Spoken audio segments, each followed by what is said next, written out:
Hi everyone, this is Timsy. Welcome to my channel. इस video में हम पढ़ने वाले हैं डेवलपमेंट, और ये एक पूरी वीडियो होने वाली है जिसमें हम पूरा चैप्टर कवर करेंगे एक ही वीडियो में। तो चलिए स्टार्ट करते हैं अपने चैप्टर के साथ। देखो, सबसे पहला जो क्वेश्चन अराइज होता है हमारे दिमाग में डेवलपमेंट से कि डेवलपमेंट है क्या। हर पर्सन का एक अलग डेफिनेशन होगी डेवलपमेंट की। जैसे अगर हम एग्जांपल लेते हैं, छोटे बच्चे से आप पूछोगे कि भाई डेवलपमेंट क्या है, वो डेफिनेशन तो नहीं बता पाएगा पर उसको इतना बोल देगा कि एक टॉफी की जगह मुझे ट्रॉफी मिल जाए तो मेरे लिए वही डेवलपमेंट हो गया। वहीं किसी बड़े बच्चे से पूछोगे कि भाई तुम्हारे लिए डेवलपमेंट क्या है, तो वो बोलेगा मेरा ग्रेड बी से ग्रेड ए आ रहा है तो मेरे में डेवलपमेंट हो रहा है। तो हर पर्सन का डिफरेंट डिफरेंट डेवलपमेंट गोल्स होते हैं। तो यही हमारा पहला पॉइंट है कि different person can have different different development goals. Second point हमारा जो बोल रहा है वो ये बोल रहा है कि देखो, चाहे वो तुम्हारे लिए शायद डेवलपमेंट हो रहा हो पर वहीं वो दूसरे के लिए है डिस्ट्रक्टिव।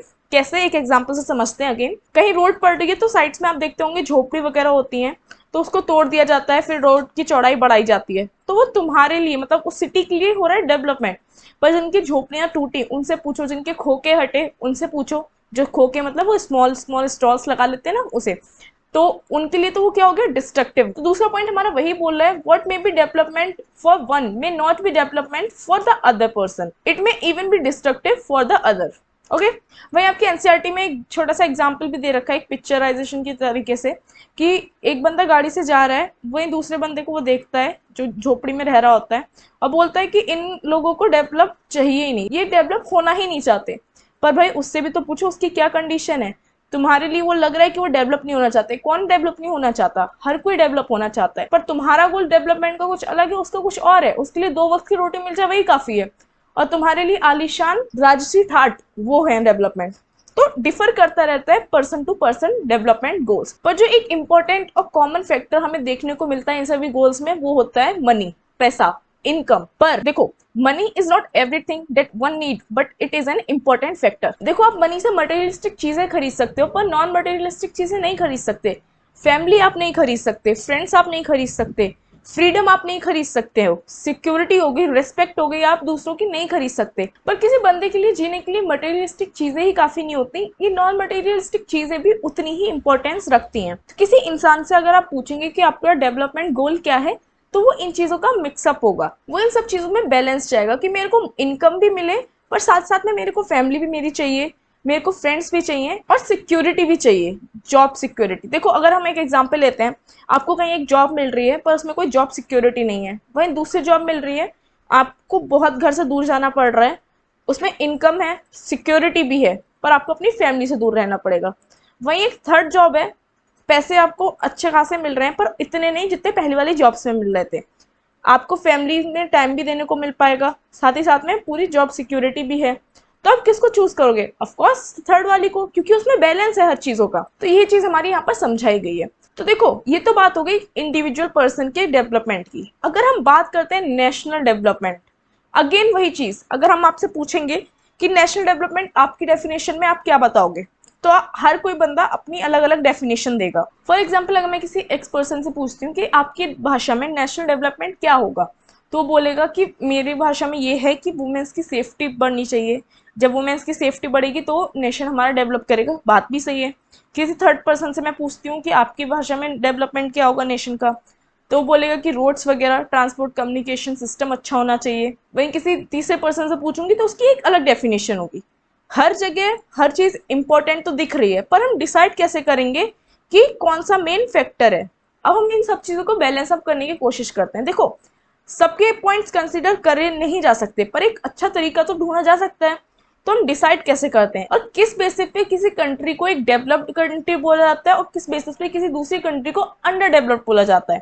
तो चलिए हम वो सभी फैक्टर्स एक एक करके डिस्कस करते हैं। देखो, how to compare different countries और स्टेट्स। पहला जो इंपॉर्टेंट फैक्टर माना जाता है वो माना जाता है इनकम। पर अब आप बोलोगे कि what is the income of a country. अब कोई कंट्री तो ऐसे जमीन उठ करके तो जाएगी नहीं पैसे कमाने, तो definite the income of all residents of the country. Suppose ये कंट्री है आपकी, इसमें काफी सारे लोग रह रहे हैं और इन सब की मिला करके इनकम बनी 10 लाख। एक एग्जाम्पल ले रहे हैं हम, ठीक है, 10 लाख रुपए। तो ये क्या कहलाएगी, इस पूरी कंट्री की इनकम। आई होप आपको ये चीज क्लियर हो गई होगी। चलिए एक छोटे से एग्जांपल से और समझते हैं। सपोज करिए ये है आपकी कंट्री नंबर 1 और ये है आपकी कंट्री नंबर 2। इसमें है आपके 5 लोग और इसमें है आपके 7 लोग। दोनों की जो इनकम है वो है 5 लाख रुपए। तो अब आप बताइए कौन सी ज्यादा डेवलप्ड कंट्री है। ऑब्वियसली आप C1 को डेवलप बताएंगे, क्यों? क्योंकि इसमें जो आपकी इनकम निकल के आ रही है पर पर्सन, वो निकल के आ रही है 1 लाख रुपीज, और इसमें जो आ रही है वो आ रही है 5/7। तो 1 इज ग्रेटर देन 5/7। तो आपने क्या निकाला? इसमें एवरेज निकाला।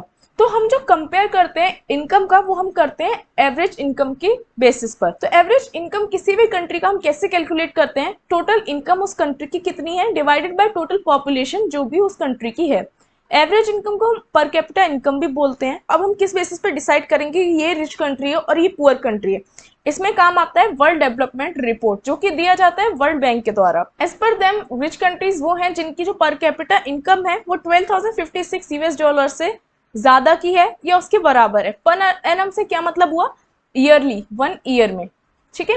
वहीं अगर हम लो इनकम कंट्रीज की बात करें तो इसमें वो कंट्रीज आती हैं जिनकी पर कैपिटा इनकम $955 है या फिर उससे कम की है। अगर बात करें हम इंडिया की, तो इंडिया हमारा लो मिडिल इनकम कंट्रीज में आता है with per capita income of $1,520 per annum. ये सब बातें जो हमने पढ़ी ये 2017 के आंकड़ों पर बेस्ड है। तो चलो ये तो बात हो गई हमारी इनकम की। पर जो रिच कंट्रीज है वो सभी क्या हमारी डेवलप्ड कंट्रीज में आ जाएंगी?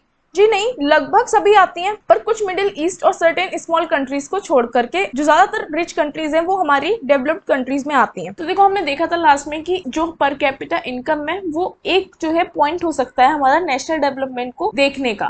पर क्या सिर्फ वही है एक पॉइंट? पर कैपिटा इनकम ही सिर्फ एक पॉइंट होगा कि भाई पर कैपिटा इनकम जिस जगह की अच्छी है वो जगह डेवलपमेंट में बहुत आगे चल रहा है? क्या सच में ऐसा हो सकता है?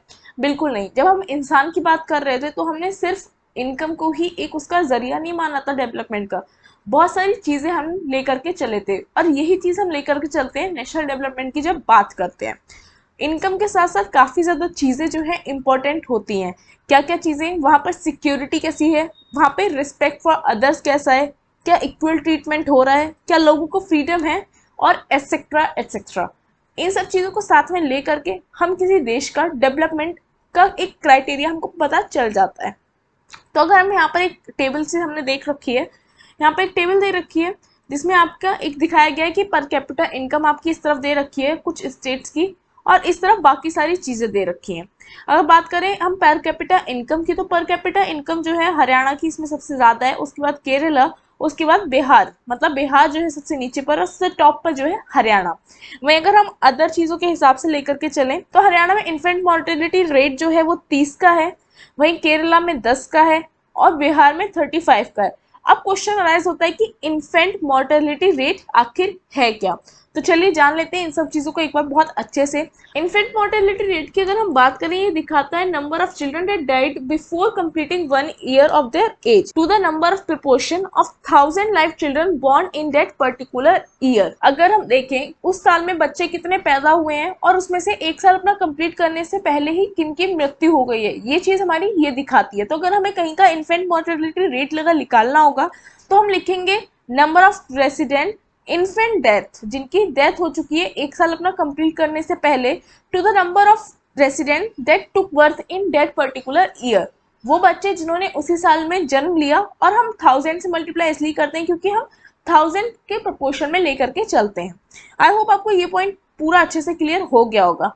अगर हम बात करें लिटरेसी रेट की, तो लिटरेसी रेट जो है हमारा पढ़ी लिखी वाली चीजों पे आ जाता है कि लिटरेट पॉपुलेशन उस जगह में कितनी है। तो लिटरेसी रेट हम कैसे निकालते हैं, चलिए समझते हैं। तो लिटरेसी रेट हम उस जगह कैसे निकालेंगे, उस जगह के लिटरेट बच्चे जो 7 साल के हैं या उनसे ऊपर के हैं अपॉन में उस जगह की पॉपुलेशन जो 7 साल की है और या उनसे ऊपर की है इंटू 100। इस तरीके से हमारा लिटरेसी रेट निकल आता है।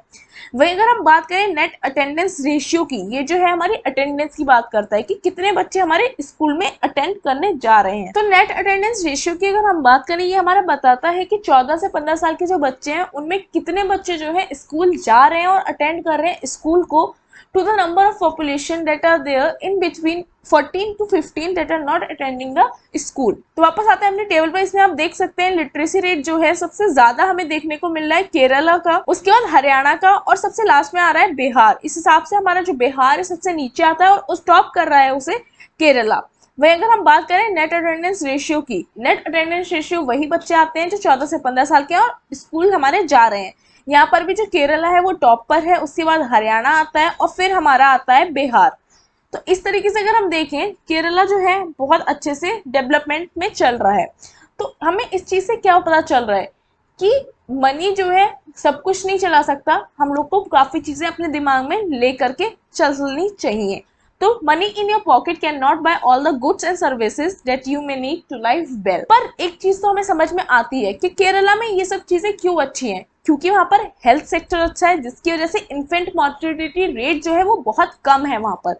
साथ ही साथ में वहाँ का एजुकेशन सिस्टम बहुत अच्छा है, बहुत अच्छे से लोगों ने उसको कर रखा है, और इसी वजह से वहां पर जो नेट अटेंडेंस रेशियो है, साथ ही साथ में लिटरेसी रेट है, वो बहुत अच्छा है। तो इस सब चीजों से हमें क्या पता चलता है कि आसपास की जो चीजें हैं वो सब भी बहुत ज्यादा इंपॉर्टेंस रखती हैं।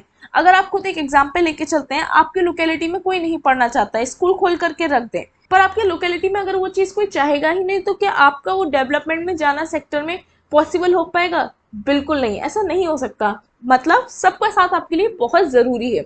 एक एग्जाम्पल के साथ समझते हैं, कोरोना भी आया, तो कोरोना के में हमने देखा था कि सब लोगों ने मास्क वगैरह लगाए, सभी रूल्स एंड रेगुलेशन काफी अच्छे से फॉलो करी, जिसकी वजह से कोरोना में रोकथाम हो पाई। तो सबने मिल करके जो है कोरोना को हराया। तो यही चीज हमें देखने को मिलती है हर जगह, हर सेक्टर में, कि सबका बहुत ज्यादा हाथ रहता है एक डेवलपमेंट के केस में। केरला में हमने देखा लो इन्फेंट मोर्टेलिटी रेट है, क्यों? क्योंकि वहां पर जो है बेसिक हेल्थ फैसिलिटीज बहुत अच्छी है, वहां की एजुकेशनल सिस्टम बहुत अच्छा है। सिमिलरली हमें देखने को मिलता है कुछ कुछ स्टेट में जहाँ पीडीएस बहुत अच्छा है। पीडीएस हमारा पब्लिक डिस्ट्रीब्यूशन सिस्टम आता है, जो राशन बढ़ता है, ये सब चीजें इसी में आती हैं। तो उस जगह में क्या होगा, हेल्थ और न्यूट्रिशनल स्टेटस बहुत अच्छा होगा लोगों, क्योंकि राशन काफी अच्छा मिल रहा है। तो यही सब चीजें हैं जो मिलकर के हमें बताती हैं उस जगह के डेवलपमेंट के बारे में। बीएमआई की फुल फॉर्म जो है वो है बॉडी मास इंडेक्स। ये निकाला जाता है किसी भी पर्सन का वेट किलोग्राम में लेकर के, और उसको डिवाइड किया जाता है उसकी हाइट, जो कि हम लेते हैं मीटर में, उसके स्क्वायर से। तो बॉडी मास इंडेक्स की अगर हम बात करें किसी भी पर्सन का, तो ये हमें बताता है कि वो पर्टिकुलर पर्सन कितना नॉरिश्ड है, प्रॉपरली तरीके से नॉरिश्ड है भी या नहीं। तो देखो ये कुछ चीजें हैं जिसके बेसिस पे हम देखते हैं कि वो बंदा नॉर्मल है या फिर ऑब्सेसिटी है या फिर मेल न्यूट्रिशन है। तो ये एग्जांपल लेकर के चलते हैं, कोई भी मान लेते हैं हम 14 साल की एक कोई गर्ल है, उसका जो हमारा बॉडी मास इंडेक्स निकल करके आया वो आया 15.7। तो वो हमारा जो है लाई करेगा 15.4 और 27.3 के बीच में, जो कि एक नॉर्मल है। मतलब वो जो पर्सन है वो बिल्कुल सही है। अगर ये हमारा लेस देन 15.4 होता तो ये मेल न्यूट्रिशन में आ जाता, वहीं अगर ये मोर देन 27.3 होता तो ये ओबेसिटी में आ जाता। आई होप आपको ये चीज बहुत अच्छे से क्लियर हो गई होगी।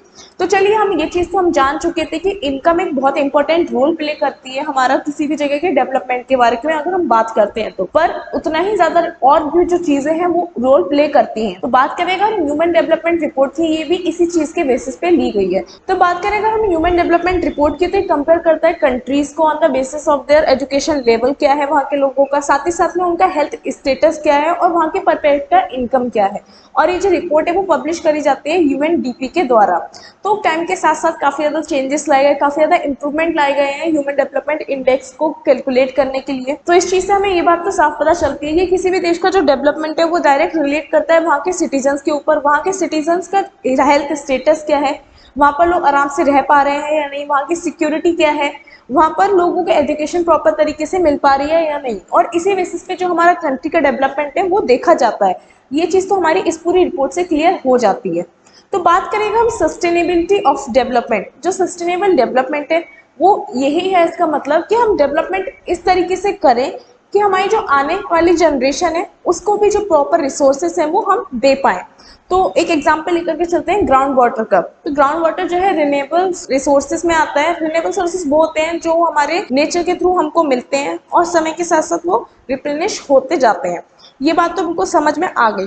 और रॉ रिन्यूएबल सोर्सेज वो होते हैं जो हमें एक बार खत्म हो गए तो उसको बहुत ज्यादा टाइम लग जाता है दोबारा से बनने में। मतलब ऐसा समझिए कि वो खत्म हो गए तो लगभग खत्म हो ही गए। तो एक एग्जांपल लेकर के चलते हैं ग्राउंड वाटर का। ग्राउंड वाटर जो है एक एग्जांपल है रिन्यूएबल सोर्सेज का। तो समय के साथ साथ जो ग्राउंड वाटर लेवल है हम देखते जा रहे हैं कि बहुत ज्यादा कम होता जा रहा है। मतलब टाइम के साथ बढ़ तो जाएगा, पर आने वाले हमें देखने को मिलेगा कि आने वाले टाइम में हमारी जो फ्यूचर जनरेशन होगी उसको बहुत दिक्कत का सामना करने वाला है वाटर स्केरिसिटी को लेकर के। तो हम इस तरीके से डेवलपमेंट करें कि आने वाली जो जनरेशन है उसको भी वो चीज प्रॉपर अमाउंट में जितनी जरूरत है उसको मिल पाए। तो उसके लिए हमें क्या करना पड़ेगा, जो भी हम रिसोर्स का यूज कर रहे हैं उसको इस तरीके से यूज करें कि जितना हमें जरूरत है उतना यूज करके उसकी वेस्टेज ना करके उसको कंजर्व करके रखें, जिससे कि हमारी आने वाली जो फ्यूचर जनरेशन है उसका यूज़ कर पाए। और इस तरीके का जो डेवलपमेंट होगा, इस तरीके का यूज़ करेंगे, वो हमारा आ जाता है सस्टेनेबल डेवलपमेंट में। आई होप आपको ये सभी टॉपिक बहुत अच्छे से क्लियर हो गए होंगे, और इसी के साथ जो हमारा ये चैप्टर है वो खत्म होता है। मिलते हैं हम नेक्स्ट वीडियो में, तब तक के लिए बाय बाय।